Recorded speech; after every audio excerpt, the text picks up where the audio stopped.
Hello everybody, I am Dr. Maruthu Pandian. என்னோட கிளினிக்கில் அதிகமான பெண்கள் ஒரு முக்கியமான ரீசன் என்ற அடிக்கடி வருவாங்க. என்னென்னா இருமும் போது தும்மும் போது யூரின் லீக் ஆகுதுன்னு சொல்லிட்டு.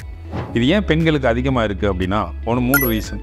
ஒன்று வந்து அவங்களுக்கு வந்து இந்த யூரித்ரான்றது, அதாவது பிளாடர், யூரினரி பிளாடர்லேருந்து யூரின் வெளியே வர்றது வந்து ரொம்ப ஷார்ட்டாக இருக்கும். இன்னொன்று வந்து ப்ரெக்னென்சி, டெலிவரினால அவங்களுக்கு அந்த பெல்விக் ஃப்ளோர் வீக் ஆகிடும். மூன்றாவது ஹிஸ்டெக்டமி, அதை யூட்ரஸ் ஆப்ரேஷன் பண்ணாங்க. இதனால் அவங்களோட பெல்விக் ஃப்ளோர் வந்து வீக் ஆகிடும். இந்த ரீசன்னால தான் அவங்களுக்கு தும்முனாலோ காஃப் பண்ணாலோ அவங்களுக்கு வந்து யூரின் அதிகமாகுது.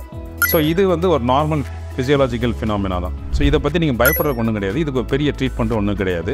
நார்மலாக நீங்கள் என்ன பண்ணணும்னா பெல்விக் ஃப்ளோர் மசில் எக்ஸசைஸ்ன்னு இருக்குது, கெகல்ஸ் எக்ஸசைஸ்ன்னு சொல்லுவாங்க. இது வந்து எப்படின்னா ஆசனமையை சுருக்கி அது கொஞ்சம் நேரம் ஹோல்ட் பண்ணி ரிலீஸ் பண்ணணும். இந்த எக்ஸசைஸ் நீங்கள் தெரிஞ்சால் பண்ணுங்கள். அப்படிலாம் நியர்பை ஃபிசியோதெரபிஸ்ட்டோ இல்லை உங்கள் கைனகாலஜிஸ்ட்டை கன்சல்ட் பண்ணி இந்த எக்ஸசைஸ் மற்ற நீங்கள் கற்றுக்கிட்டிங்கன்னா போதும். இதுலேருந்து நீங்கள் விடுபடலாம். மற்றொன்று என்னென்னா யூரினை ரொம்ப நேரம் ஹோல்ட் பண்ணாதீங்க. யூரின் வர டயத்தில் உடனே இமீடியட்டாக பாஸ் பண்ணணும். இந்த மாதிரி நீங்கள் எதை பண்ணாலும், இந்த எக்ஸசைஸ் பண்ணாலே இந்த சிம்டம்லேருந்து நீங்கள் வெளியே வரலாம். நன்றி.